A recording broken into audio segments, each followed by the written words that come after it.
भाजपा के राष्ट्रीय महासचिव तरुण चुग ने कहा, आजादी के बाद करीब 60 साल तक कांग्रेस ने देश को औपनिवेशिक मानसिकता में रखा। भारत के हस्ती नायकों को गौरवशाली इतिहास बताने के बजाय कांग्रेस ने किताबों में सांप्रदायिकता, तुष्टीकरण और भाई भतीजावाद की गुलामी को बढ़ावा दिया। उन्होंने वामपंथी सोच को देश की शिक्षा नीति का हिस्सा बनाया।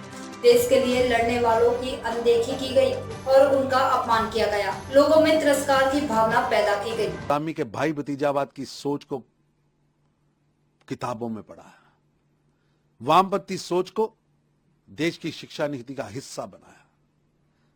कांग्रेस कार्यकाल में जानबूझकर स्कूल की किताबों में हमलावरों, अत्याचारी मुगल शासकों को महानायक, महामंडित किया गया और भारत की धरती की लड़ाई लड़ने वाले, भारत की संस्कृति, सभ्यता और धर्म की लड़ाई लड़ने वाले नायकों को, चाहे वो भक्ति काल के गुरु परंपरा के लोग हों या दास परंपरा के लोग हों या देश भर में संत साधु, उन सबको छोटा दिखाया गया।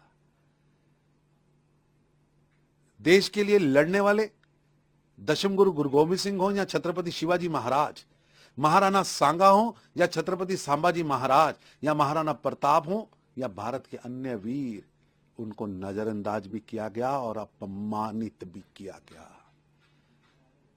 और चुपचाप कांग्रेस ये विशेला काम भारत की शिक्षा नीति में लगातार 6 दशक तक करती रही।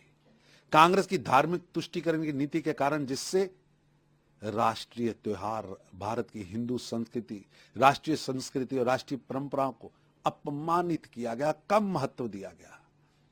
यहां तक कि तिरस्कार की भावना जन जन में पैदा की गई, मजाक का पात्र बनाया गया भारत की संस्कृति को। सोनिया गांधी जी राष्ट्रीय स्वयंसेवक पर टिप्पणी करने से पहले जरा अपना गिरेबान झांकिए। ये इटली का चश्मा उतारेंगे तो आपको ध्यान में आएगा कि नेशन फर्स्ट की सोच को लेकर राष्ट्रीय स्वयंसेवक संघ पिछले 100 वर्षों से राष्ट्रीय चेतना, राष्ट्रीय चरित्र निर्माण, राष्ट्र देवो भव, राष्ट्रीय कार्य जीवन में प्रथम है और देश की सेवा ही मेरे जीवन का उद्देश्य है। इस कार्य को सामने रखकर, इसको मंत्र मानकर लगातार निरंतर तपस्या कर रहा है। ये इटली का चश्मा उतारेंगे, आपको देश, देशभक्ति, भारत, भारतीयता, भारतीय इंस्टीट्यूशन, भारतीय स्वयंसेवी संगठन और राष्ट्रीय स्वयंसेवक जैसा समुद्र जैसा विशाल राष्ट्रीय संगठन समझ आएगा और उसका समर्पण समझ आएगा। इटली का चश्मा तो उतारिए।